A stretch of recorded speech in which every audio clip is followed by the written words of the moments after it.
શું તમને ખબર છે સ્માઇલ ડિપ્રેશન શું છે? જી હા, આપણી સામે લોકો હસતા દેખાય છે, પણ શું ખરેખર એ લોકો મનથી ખુશ છે? ઘણીવાર આપણે સાંભળીએ છીએ કે હમણાં તો હસતો રમતો હતો ને હમણાં એને આત્મહત્યા કરી લીધી.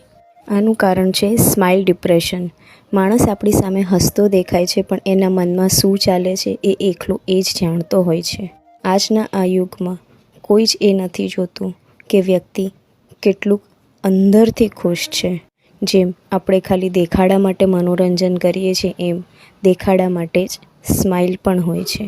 આ લોકો મનોચિકિત્સકની મદદ લેવાનું પણ ટાળતા હોય છે.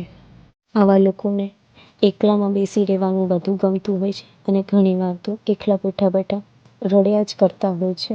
કારણ કે આવું સમજે છે કે જો હું કોઈને કહીશ તો એ લોકો વિચારશે કે હું નબળો છું. જો આપણી આસપાસ પણ આવું કોઈ વ્યક્તિ હોય તો જોઈએ એને સાથ આપીએ અને આવું કરતાં અટકાવીએ. માણસની એકલતાને દૂર કરીએ.